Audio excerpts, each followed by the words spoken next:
MetLife beat consensus on the bottom line, but they actually missed on the top line. Adjusted earnings per share came in at $2.43. Which is huge. Yeah, it's a massive 20% year-over-year jump. Handily beat the Wall Street estimate of $2.36. Right, but then you look at total revenue and it hit $19.15 billion. Which is a miss. Exactly. It's a 2.7% miss against the $19.68 billion forecast. But, despite that top-line miss, their full-year 2026 guidance was entirely reaffirmed. Yeah, they are sticking to $9.75 for adjusted EPS. And $79.67 billion in revenue.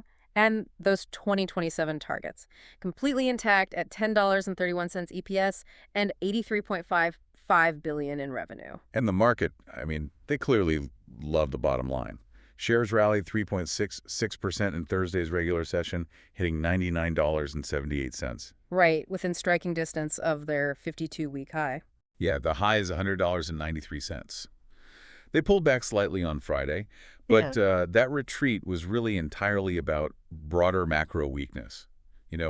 Rising Treasury yields and that soft July jobs report. Yeah. It wasn't about company fundamentals. True. That initial extended hours reaction on Wednesday evening was admittedly a little flat, but once the opening bell rang and institutional money actually digested the mechanics of the report. The buying pressure was just relentless. It really was. Okay, let's unpack this. How does an insurance behemoth miss top-line revenue expectations by $500 million, but still manage to drive a 20% growth in earnings per share and, spark a rally? It sounds contradictory, right? Yeah. On the surface, if you are just glancing at a stock screener, that combination doesn't seem to make any sense at all. What's fascinating here is that MetLife's second quarter is essentially a masterclass in margin expansion. When you really get into the weeds of this report, you see that the revenue miss wasn't about a failure to sell insurance. Right. It was almost entirely driven by lagging private equity returns in their massive investment portfolio. Which we'll definitely get into. No, absolutely. But MetLife executed so aggressively on share buybacks, and they maintained such draconian expense controls that they effectively masked it. Plus, they delivered exceptional underwriting margins. They really threw a cloak over that top-line softness. Exactly.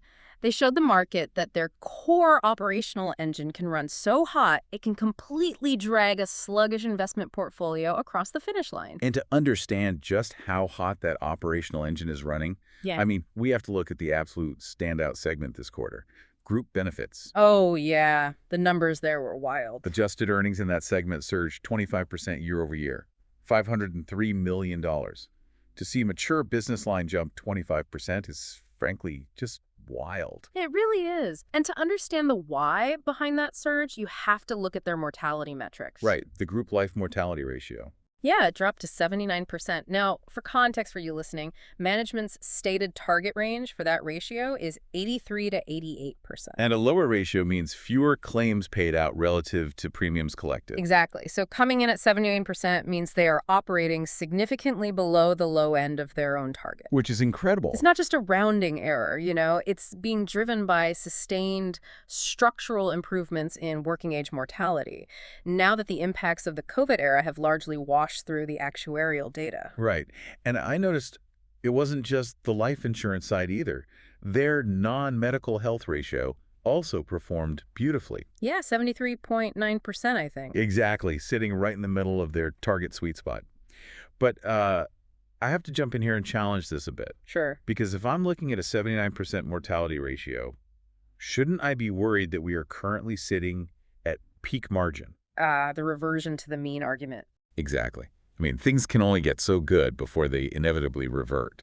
Plus, management explicitly warned on the call that about 2 percentage points of this favorability were essentially non-recurring. Right. They pointed to prior period development and lower claim severity. Yeah, and they flat out said this will normalize in the second half of the year. So I guess my question is, isn't this massive earnings beat just a temporary sugar high? It's a very fair concern, and frankly, it was the primary theme of the analyst Q&A on the earnings call. You are right to expect that ratio to drift back up into the 83 to 88% range over time. So the party ends in Q3. Well, no. Executive Remy Tadros stepped in to provide some critical mechanical context on how this specific business is priced. He clarified that this normalization is not going to be a sudden cliff edge where profitability just evaporates. Okay. The group life business operates on a 3 to 5 year renewal cycle. Oh, which means they don't reprice every single corporate policy at the end of December. Right. They have staggered cohorts of businesses renewing at different times throughout the year. Okay, that makes sense. Think of it like a laddered bond portfolio, but for insurance contracts. The pricing is locked in across these different tranches. So even if underlying mortality trends immediately revert to historical averages tomorrow, the margin compression unfolds very gradually. Precisely. It happens over a multi-year period as those specific blocks of business come up for their renewal negotiations. Right. That structure preserves their medium-term profitability and, gives them plenty of runway to adjust pricing if needed. It's a slow bleed of margin, not a sudden shock to the system. Having that structural buffer built into the business model makes a lot of sense. And it's important to note that it's not just domestic group benefits driving the volume here, right? Geographic diversification is doing heavy lifting in this report. Absolutely. The international segments were huge. Let's look at Asia. Adjusted earnings over there rose 21% to $420 million. And that was fueled by 17% constant currency sales growth. Which means if you strip out the foreign exchange noise, the actual volume of policies sold was up big. Yeah, we're seeing major momentum in Korea. And this specific stat completely blew my mind. A 90% jump in Japan accident and health sales following a new medical product launch. 90% is just insane for a developed market. I can only imagine the sheer volume of Japanese corporate paperwork involved in processing a 90% sales spike. Oh, I'm sure the back office in Tokyo is working plenty of overtime. But that Japan performance is a brilliant testament to their distribution scale and, honestly, their product innovation. And it's crucial to note how they achieved it. Right, because they managed this despite the intense yen volatility we've seen recently. Which has been wild. Yeah, largely because they have a very intentional, balanced mix of US dollar and yen-denominated products. That product mix acts as a natural, built-in hedge against exactly the kind of currency turbulence the Bank of Japan has been fighting. That's super smart. And then you pivot over to Latin America, which is quietly becoming a powerhouse for them. A total growth engine. They hit a record $268 million in earnings for the quarter. That puts them on track for a $1 billion full-year run rate in Latin America. And to put that in perspective, that is double their pre-pandemic levels. Double. Brazil alone is now contributing about 20% of overall Latin American sales. So the top-line underwriting volume is undeniably there on a global scale. The volume is there, yes. But, bringing in revenue globally is really only half the battle. Revenue is vanity, profit is sanity. Right. Retaining that revenue as actual profit is where the real operational execution happens, and that requires relentless cost control. Here's where it gets really interesting. Let's transition to those cost controls, because I'd argue this might be the most impressive operational metric in the entire earnings report. The expense ratio. Yes. MetLife completely nailed its direct expense ratio target, bringing it in at exactly 12.1%. We really need to pause and emphasize how incredibly difficult that is to pull off in this specific quarter. Because of the acquisition. Exactly. Hitting that 12.1% ratio means they successfully absorbed a 50 basis point drag from integrating their recently acquired PineBridge investments. And just to clarify for everyone listening, PineBridge is a fee-based asset management business. That type of business inherently carries a structurally higher expense profile, right? Yeah. Higher base compensation, different tech infrastructure than traditional life insurance underwriting. Right. Normally, an integration like that forces a parent company to revise its overall expense targets upward for at least a few quarters while they digest the new acquisition. Yeah, it's expensive to merge systems and personnel. But MetLife just swallowed it whole. They ate that higher expense profile and still hit their original 12.1% target. It's incredible execution. And reading through CEO Michel Khalaf's commentary on the call, it sparked a thought on how they're actually doing this. I think the best way to understand MetLife's strategy right now is that they're treating artificial intelligence not as some shiny new toy for a press release. Right, not just dropping AI to pump the stock. Exactly. But as a structural cost absorber. When you hear a company talk about AI, It's easy to look for the flashy, disruptive, new consumer product. Like a customer-facing chatbot or something. Yeah, but MetLife is applying AI to the unglamorous, high-volume, mundane tasks. We're talking about automated policy processing, handling baseline customer service interactions, and crunching massive amounts of claims data. The back office stuff. Yes, they are generating so much internal productivity through AI that it creates this massive financial tailwind. And that tailwind is what allows them to digest expensive M&A integrations like PineBridge without blowing up their operating margins. Kalof specifically called AI a structural advantage because their sheer scale gives their models exponentially more proprietary data to train on compared to smaller regional competitors. I love that cost absorber analogy. AI in the legacy insurance sector isn't about building a clever gimmick. It's about underwriting precision and operational leverage. Every single time they automate a manual step in the claims process or, use predictive analytics to improve disability recovery rates. Which management explicitly mentioned they are actively doing. Right. Those saved pennies drop straight to the bottom line. It's the mechanism that allows them to maintain that 12.1% expense ratio in an environment where wage inflation and tech costs are still very real pressures. It really is the invisible engine of their margin expansion. But to be fair to the whole report, the engine isn't firing perfectly everywhere. If we connect this to the bigger picture, we have to circle back to that top-line revenue miss we mentioned at the start. Right. Because while the underwriting and expense engines are running white-hot, the investment engine is sputtering. The Retirement and Income Solutions segment, generally referred to as RIS, only saw 2% earnings growth, coming in at $377 million. And the primary culprit there, a major drag from variable investment income, or 7. Yeah. Let's break down the mechanics of that drag. Variable investment income came in at just $231 million pre-tax. That is drastically below the $400 million quarterly run rate that management models for. Now, this wasn't a total shock. They did pre-announce a lower expected range back in June. Right, but it's still a massive hole in the top line. It is a significant hole. And the mechanics here are deeply tied to private equity. Okay, let's get into that. MetLife obviously holds a massive investment portfolio to back its long-duration insurance liabilities. A portion of that portfolio is allocated to alternative investments, primarily private equity and real estate. Right, to chase higher yields. Exactly. But in the second quarter, their private equity returns averaged a microscopic 0.8%, and real estate returns were just 1.1%. Ouch. But here is the crucial accounting mechanism to understand for this deep dive.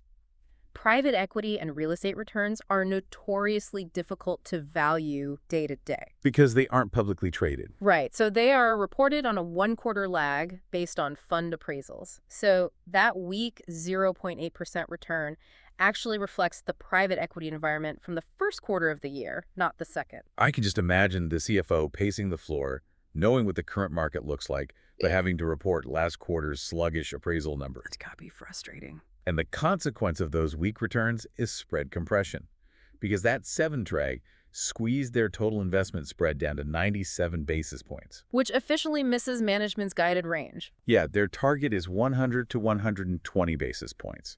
So I want you to look at the landscape for us here. Is this private equity weakness just a temporary accounting blip driven by that one-quarter lag? Or is this a structural threat to MetLife's portfolio in a higher-for-longer interest rate environment? That is the central debate among financial analysts covering the stock right now. CFO John McCallion is projecting a lot of optimism. Of course he is. Naturally.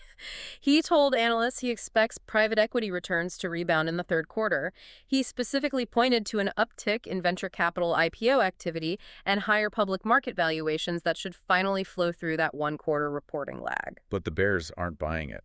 No, the more bearish analysts on Wall Street are actively warning that the pain might not be over. They are deeply concerned about base spread compression over the next few quarters. Because older interest rate caps are starting to roll off. Right. Think of the spread like a bank's profit margin. It's the difference between the yield MetLife earns on its investments and the interest it has to credit to its policyholders. Okay. If rates stay elevated, the cost of funding those policyholder liabilities could rise faster than the yields they can generate on new, safe investments. This gets really tricky if alternative assets like private equity continue to underperform and drag down the overall portfolio yield. It's a classic asset-liability mismatch risk.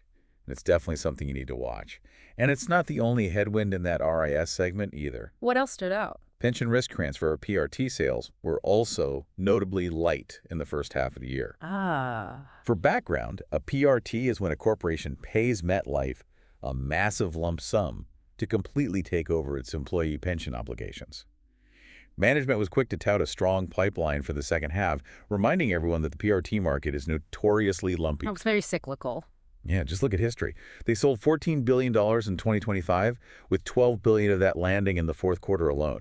So it's a heavily backloaded business. But you still need to bridge the gap in the meantime. Exactly. Yeah. And to do that, they're actively pivoting to alternative growth levers, like UK-funded reinsurance. They've already written over $1 billion in that this year. Wow. Taking on longevity risk from UK pension funds is a crucial pivot for them to maintain their target of 3 to 5% retained liability growth, which, just means they need to keep growing the total pool of money they manage so they can earn a spread on it.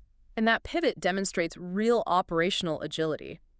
When the domestic jumbo PRT market slows down, they don't just sit on their hands and wait for Q4. Right. They leverage their global scale to find yield elsewhere. And that agility brings us to the ultimate payoff of this entire earnings report. So what does this all mean? For you, the listener, looking at this stock, the ultimate bottom line is capital allocation. Yeah. How efficiently is management using the money? Right. And the answer this quarter is extremely efficiently. MetLife hit an adjusted return on equity of 17%. Which is the absolute top of their 15 to 17% target range. Pulling a 17% ROE in a heavily regulated, capital-intensive industry like insurance is exceptional. It really is. And what's more important is that they are returning that capital directly to shareholders at a staggering pace. In the second quarter alone, they returned $1.1 billion. That's a massive number. Yeah, it breaks down to $700 million in share repurchases and $400 million in common stock dividends. And they didn't even pause at the end of the quarter. They bought back another $225 million worth of stock just in July. But the absolute headline grabber, the thing that really drove that stock price reaction we talked about at the top of the show, was the board authorizing a massive new $3 billion share repurchase program. $3 billion. Yeah, to put that in perspective, $3 billion represents roughly 4.8% of their total outstanding shares. That's almost 5% of the company. Exactly. When you retire nearly 5% of your float, you are heavily artificially supporting your earnings per share growth metric moving forward. You are literally dividing the exact same amount of total corporate profit by 5% fewer shares. It is textbook financial engineering. But, in this case, it's actually backed by genuine cash flow. Their holding company cash remains incredibly robust at $3.4 billion. So they aren't stretching themselves thin. Not at all. That sits safely within their $3 to $4 billion target buffer. They aren't leveraging the balance sheet or taking out debt to buy back stock. They are using excess free cash flow generated by those hot underwriting operations. And despite having that $3.4 billion cash pile just sitting there, CEO Michel Khalaf maintains a remarkably disciplined approach to M&A. Which analysts were aggressively pressing him on during the call? Oh yeah, they kept bringing up rumblings about emerging market properties going up for sale, but Khalaf wouldn't bite on the rumors. He shut that down. He made it crystal clear that they have a very high bar for M&A. They are only looking at bolt-on adjacencies, specifically in asset management and group benefits. They are prioritizing returning capital to you, the shareholder, rather than engaging in ego-driven empire building. This raises an important question, though, and it's something I want you to think about as you watch this stock over the next 12 months. Let's hear it. We talked about how MetLife's underwriting engine is currently pulling the weight of its struggling alternative investment portfolio. We know they are heavy in private equity and real estate, but what happens if the widely predicted commercial real estate doom loop finally accelerates next year? Right, if office valuations completely collapse in the broader market. Exactly. If office valuations plummet, it could create a cascading contagion effect in their real estate portfolio that far exceeds a simple one-quarter reporting lag. Oh, absolutely. If they have to start taking massive structural write-downs on commercial properties, no amount of AI-driven cost-absorbing or aggressive share buybacks will be able to mask that kind of balance sheet damage. It's the elephant in the room for any major insurer holding alternative assets right now. It really is. The operational engine is pristine, but the foundation it's built on is inherently tied to a very fragile commercial real estate market. Keep that dynamic in mind as you watch the macro data roll in over the next few months. We'll be here to break down exactly what it means for your portfolio. Make sure to follow the show for daily, concise earnings coverage.